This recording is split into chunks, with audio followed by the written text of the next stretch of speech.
Ada Gatot Kaca, Hanoman, sampai pengawal kerajaan. Kamu lagi dikawal, Sob?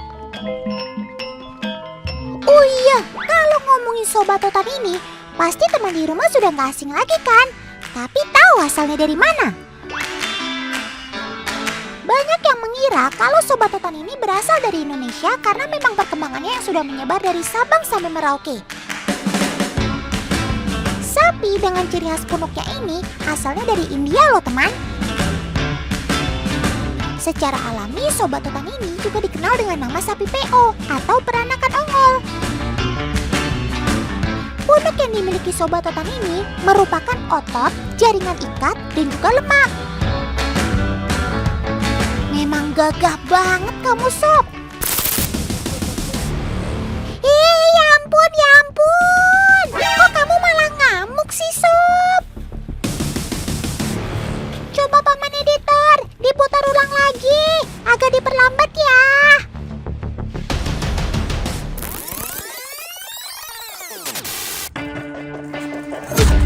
Astaga, Paman prajurit diseruduk tuh teman. Sob, kamu kenapa sih Sob? Jangan marah-marah gitu dong. Semuanya bisa dibicarakan baik-baik. Oh ya teman, Sobat Totan yang lagi marah ini namanya Jono. Dia punya sifat unik. Jono gak suka kalau ada orang jalan tepat di depannya. Makanya Paman prajurit kena seruduk jadinya. Udah ya Sob, jangan marah lagi. Paman, Jono tadi gak sengaja kok lewat depan kamu. Yuk kita lanjutin latihannya. Oh ya teman, Sobat-Sobat Totan ini lagi mau latihan untuk pawai. Jadi paman-paman di Sawo Jajar Farm yang terletak di Kabupaten Ngawi, Jawa Timur ini semuanya menggunakan kostum. Keren-keren kan? Oke, istirahat dulu ya kalian Sob. Biar lebih rileks dan siap melanjutkan latihannya. Monggo dimakan rumputnya biar menambah tenaganya. Teman, Sobat Totan ini juga biasa disebut sebagai sapi putih atau sapi Jawa karena awalnya banyak dikembangkan di Pulau Jawa. Sapi ongol juga punya peran penting dalam sejarah persapian di Indonesia. Kehadiran Sobat Totan ini berdampak positif bagi perkembangan sapi di seluruh penjuru tanah air. Oke, sekarang saatnya beraksi Sob. Nah, ada yang spesial nih dari dua Sobat Totan ini, si Jono dan Kembang Gadung. Mereka bisa loh ditunggangi. Tuh lihat, Paman Gatot Kaca dan Hanoman udah siap menungganginya. Teman, Sobat Totan ini memang jenis sapi pekerja ya. Jadi memiliki tenaga yang kuat tuh untuk ditunggangi. Bahkan gak cuma ditunggangi, Sobat Totan ini biasa menarik beban juga tuh. Kekuatan tarikan Sobat ini bahkan bisa mencapai ratusan kilogram loh. Gak cuma itu, sapi ongol juga memiliki langkah yang cepat dan tahan terhadap cuaca panas. Jadi mereka memang paling cocok sebagai sapi pekerja. Tapi kalau di sini, Sobat Totan tuh sering diajak jalan-jalan loh. Udah kayak alat transportasi ya teman. Ya ampun, seru banget sih Paman. Rame-rame nunggangi Sobat Totan. Tapi teman di rumah tahu nggak kalau ternyata ada loh sapi laut? Iya, Otan bukan salah ngomong kok. Bukan anjing laut, bukan singa laut. Ini dia, si manatee, si sapi laut. Sebutan sapi laut ini biasa dipakai untuk menyebut hewan dari ordo Sirenia, yaitu manatee dan dugong. Tapi manatee dan dugong sebenarnya berbeda teman. Ya, mereka sepupuan gitu deh. Tercatat di dunia ini ada 3 spesies manatee dan 1 spesies dugong.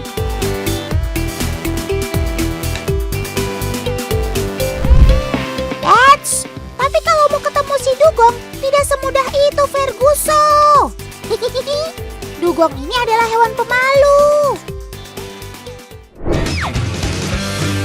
dugong bukanlah ikan, melainkan salah satu mamalia laut, teman. Mamalia laut ini masih kerabatan sama gajah, teman. Sama-sama berbadan besar dan juga makanannya berupa rumput. Bedanya sih, kalau dugong dia di laut, yang satunya di darat.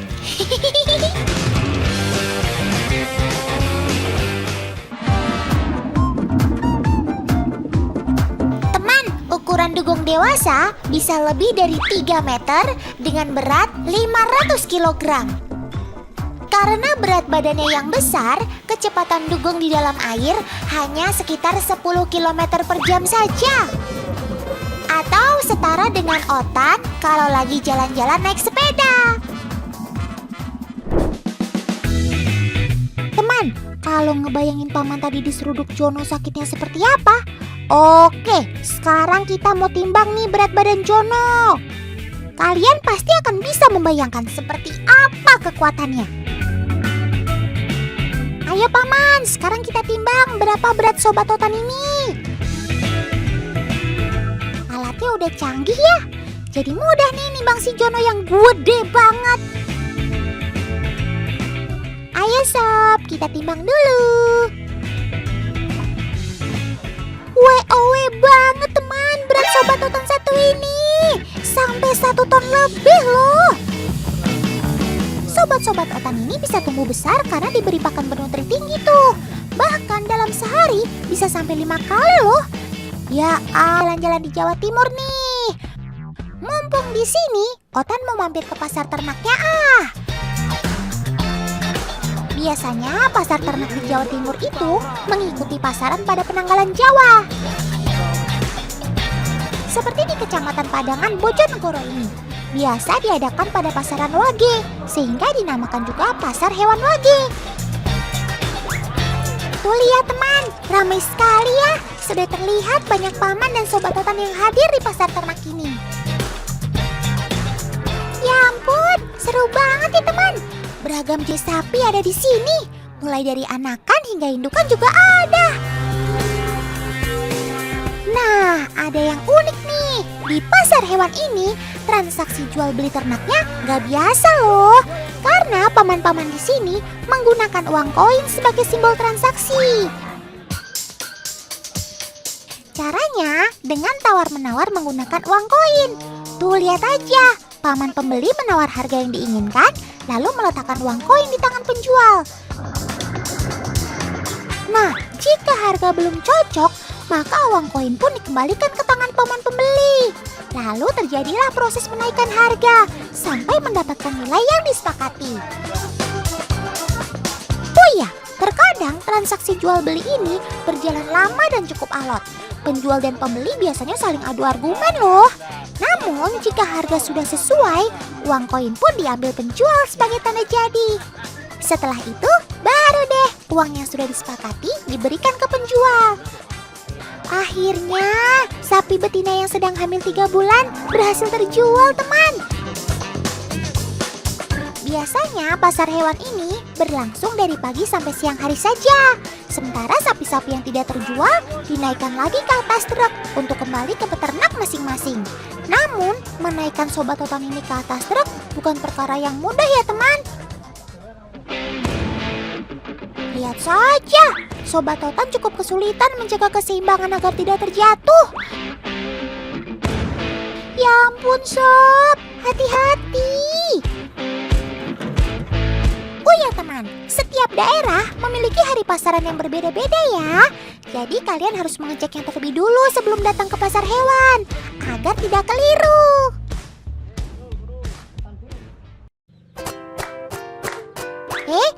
Sob, salah woi, salah. Itu bukan kerbau, tapi itu sapi. Nggak salah juga sih.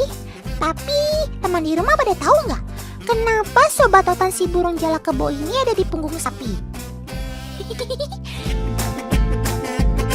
Yaps, sama seperti kerbau. Sapi sapi juga memiliki hubungan simbiosis mutualisme loh dengan burung jalak kebo. Karena jalak kebo juga memakan kutu yang ada di tubuh sapi. Sementara sapi juga menjadi pihak yang diuntungkan karena kutunya jadi berkurang. Makanya, walaupun namanya jalak kebo, Sobat Otan ini tidak hanya hinggap di kerbau saja ya, tapi juga ke sapi atau beberapa hewan lain.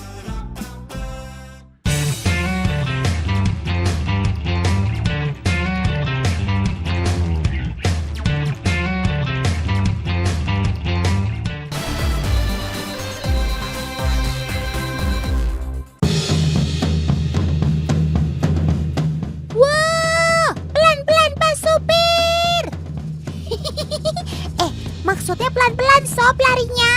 Kamu itu loh, larinya cepet banget sih. Tahu deh tahu. Kamu itu kan larinya bisa mencapai 400 meter per menit. Tapi ya nggak usah ngepot begitu dong. Emang ada apa sih? Ada gitu yang berani ngejar kamu? Aku harus cepat-cepatan. Ini saatnya main dan membantu.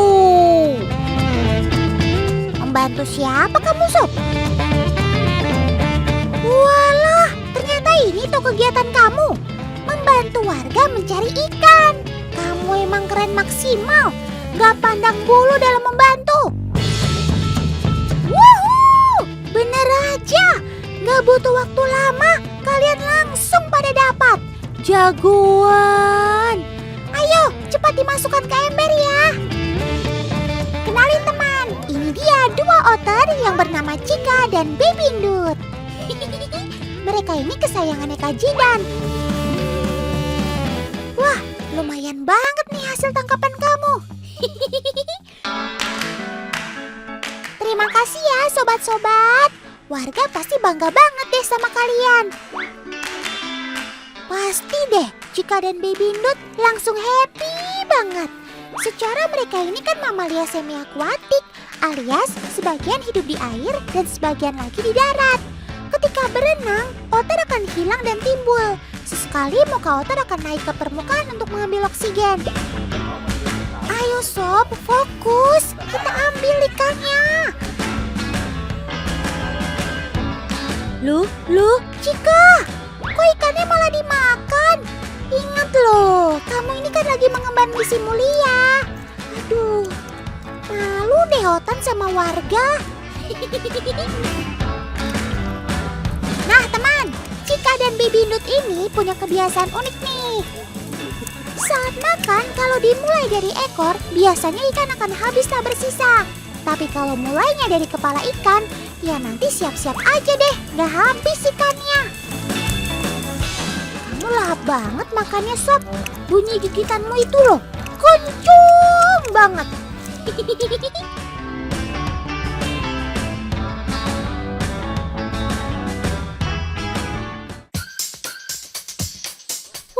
Kayaknya ada yang lagi asik nih. Guling terus. Nyaman banget nih kelihatannya. Otan jadi pengen ikutan deh. Otan tahu, guling-gulingan itu emang enak. Tapi udahlah sob, nanti badan kamu kotor loh. Buat apa sih guling lama-lama begini? Gini Tan, dengan berguling kayak begini, aku bisa sembari mengeringkan tubuhku nih. Karena tubuh yang kering sangat penting dalam hidupku. Oh iya benar, kamu ini kan hewan dengan rambut terlebat ya? Teman tahu nggak, kalau rambut otter ternyata 1000 kali lebih lebat dibandingkan rambut manusia loh. Kebayang dong sebanyak apa itu? Tapi sekali air masuk, wah, bahaya banget buat otter. Mereka bisa dengan mudah terkena hipotermia. Itulah alasannya, otter terbiasa langsung mengeringkan diri setelah berenang.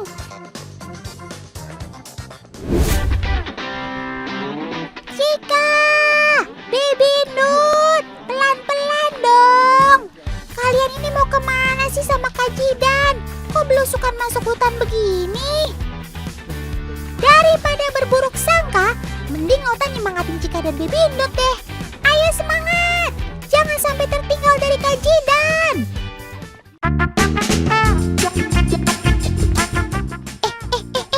Cika, Baby Ndut.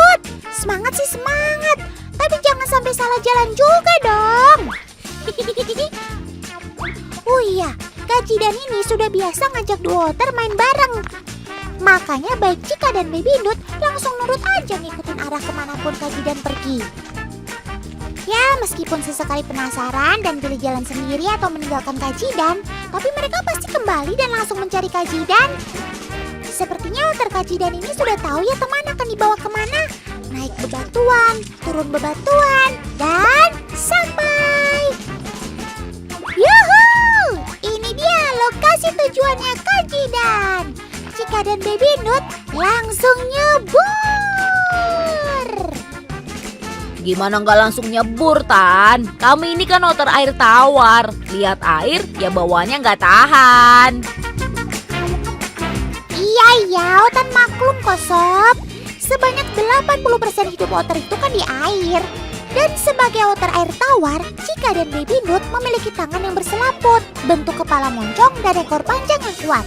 Ini semua berguna untuk membantunya berenang cepat di air. Nggak di darat, nggak di air. Kamu benar-benar lincah ya Sob. Keren. Kak Jidan juga jangan kalah dong. Ayo masuk ke air sambil cari ikan. Aktivitas nyari ikan di sungai udah jadi rutinitas Kak Jidan bareng Cika dan Baby Nut teman. Lumayan kan? Sembari nyari pakan bisa sekalian mempertahankan naluri alamiah Sobat Otan ketika di air. Wuhuu!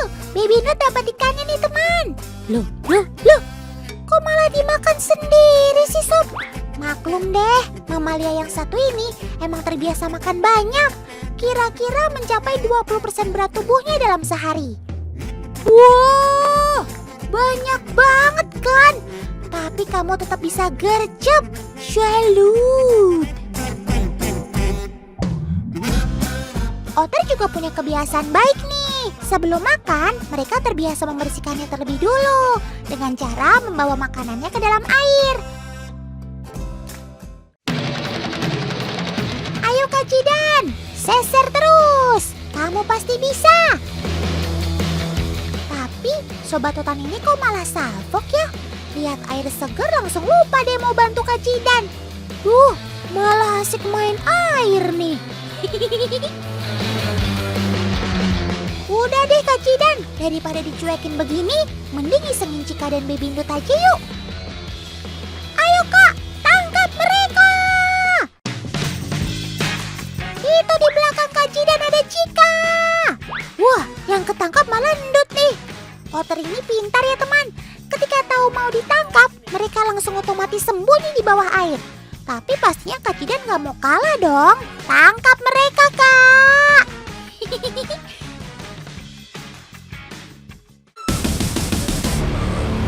Cika, kamu diapain? Lepaskan Cika Kak, kasihan dia.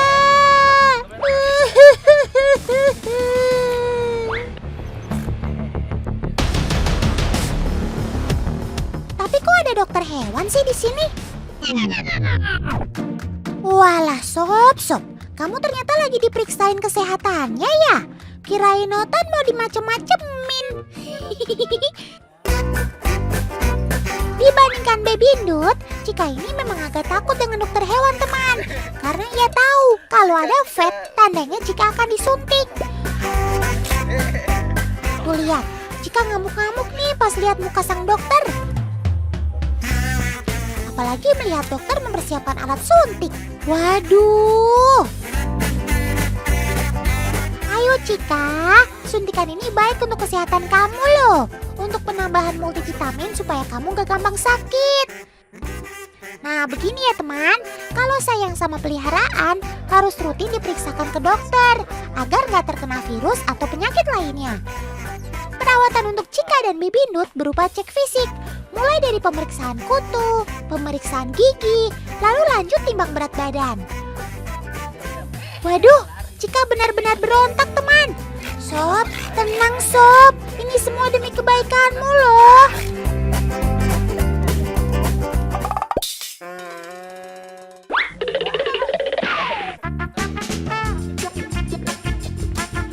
Tapi Cika ngambek nih teman. Ayo Kak Jidan, bujuk Cika dulu ya. Cika lagi pengen dimanja nih kayaknya. Ayo Cika cantik, semua akan baik-baik saja. Ternyata untuk menyuntik Cika tidak mudah teman. Harus sabar. Pegang Cika dengan tegas dan pastinya menutup mukanya di bawah lengan supaya tenang. Wah, akhirnya Cika berhasil disuntik. Keren kamu Sob, berhasil mengalahkan rasa takut. Otter juga sering disebut berang-berang teman. Mereka memang gampang dekat sama manusia. Tapi gimana ya kalau ketemu sama hewan lain? Baru aja diomongin. Sekarang beneran berantem. Walau bukan kesesama berang-berang. Gaswat, ini gaswat. Sudah dong, jangan pada berantem. Sesama hewan kita harus saling menyayangi.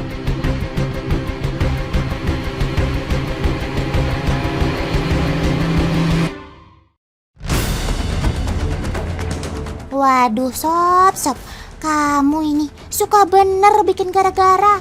Sudah selesai dengan anjing, sekarang malah kejar-kejar anak kelinci. Sob, mungkin karena rasa ingin tahu si berang-berang yang tinggi ya.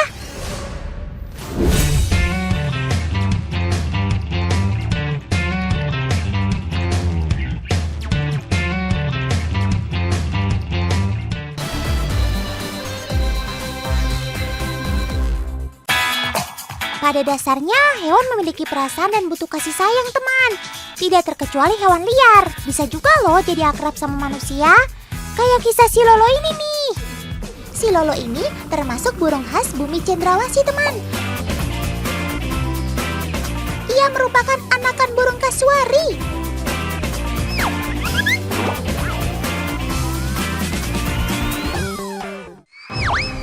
Beberapa bulan lalu, Lolo ditemukan ayah Bani sudah tidak berdaya di tengah hutan.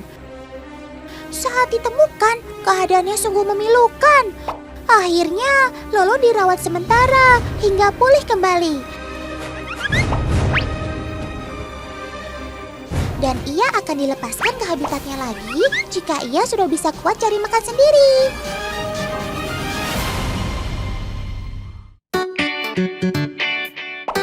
Sebagai pemakan buah alias frugivora, Lolo sangat suka pisang loh. Nyam-nyam, yummy. Bikin otan ngiler aja deh. Waduh, jangan habisin semua dong. Kan otan juga mau loh.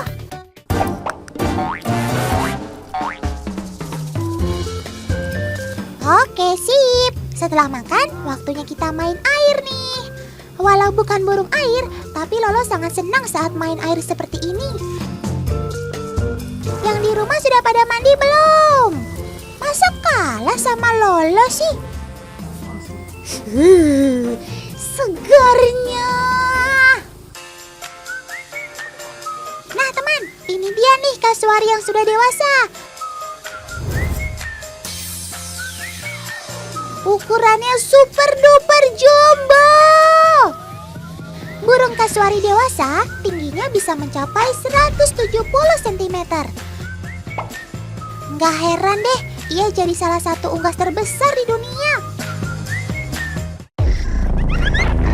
Kasuari termasuk burung berbahaya teman. Dia didesain alam dengan segala senjatanya.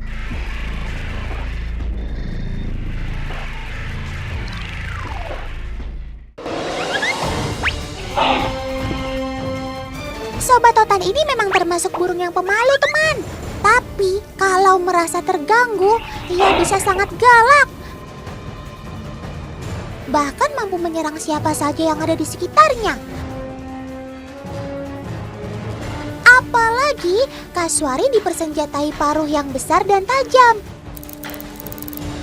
Dan di atas kepalanya ada tulang keras yang disebut kaskis.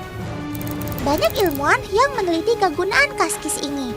Ada yang menyebutkan sebagai pembeda jenis kelamin, ada juga yang bilang untuk pertahanan diri. Tapi yang paling mengerikan adalah kakinya itu. Gede benar kan? Kuku kasuari ada 3, semuanya menghadap ke depan. Jari yang paling dalam memiliki kuku yang panjangnya bisa mencapai 5 inci atau sekitar 12,5 cm. Jari inilah yang paling berbahaya bila kasuari menerjang korbannya.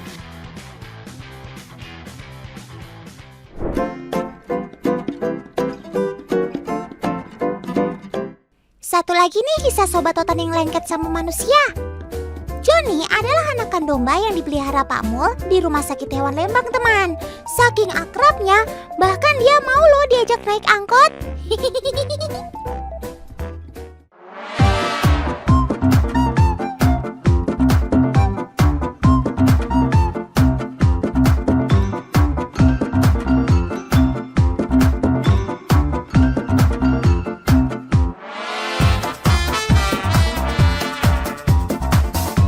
Hampir setiap hari, si Johnny sering ikut Pak Mul bekerja. Kegiatan rutin Pak Mul dan Johnny selanjutnya adalah rapat pagi, teman. Johnny sudah sangat terkenal di kalangan teman-teman kantor Pak Mul. Mereka sama sekali tidak risih dengan kehadiran Johnny.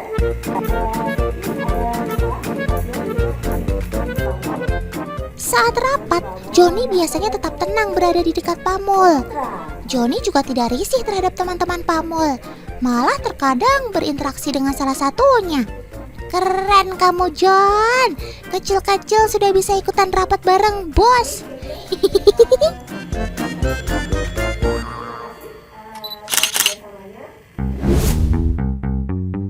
Sekarang kita ikuti kegiatan Johnny selanjutnya yuk. Let's go. Pak Mul dan Johnny sepertinya ingin menaiki tangga menuju lantai 2, teman. Sob, kamu memangnya bisa naik lewat tangga? Hati-hati jatuh, Sob. Kekhawatiran Otan ternyata tidak terbukti, teman. Dengan santainya Johnny menaiki tangga ikut dengan Pak Mul. Sepertinya si Johnny sudah terbiasa. Cakep.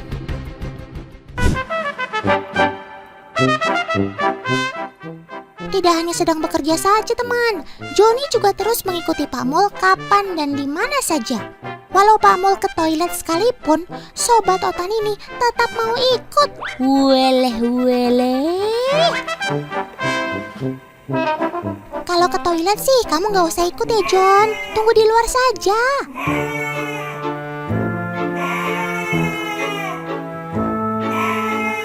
Ya ampun, cuma ditinggal ke toilet aja kamu udah berisik banget sih, John. Layaknya anak domba kehilangan induknya, sobat Otan ini juga merasa kehilangan ketika Pak Mul tidak ada. Bahkan Johnny mengelilingi kantor untuk mencari Pak Mul. Sampai segitunya kamu, Sob.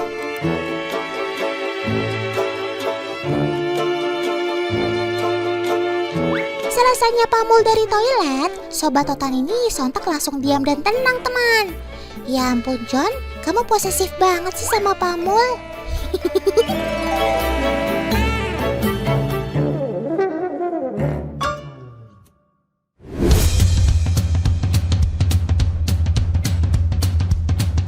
Sekarang kalau Pak Mul dan Johnny kita pisahkan dengan pintu kaca, apakah si Johnny akan gelisah? Pada penasaran kan? Yuk kita coba saja kalau begitu. Lihat, teman, walaupun Johnny masih bisa melihat Pak Mul, tetap saja dia gelisah karena terhalang oleh kaca. Johnny berusaha dengan keras mencari celah untuk bisa masuk dan dekat dengan Pak Mul. Salah satu bentuk komunikasi domba adalah penciuman, teman. Johnny tidak bisa menemukan bau feromon yang dihasilkan Pak Mul. Itulah alasan mengapa dia tetap gelisah. Sudah terbuktikan kalau Johnny dan Pak Mul tidak bisa dipisahkan.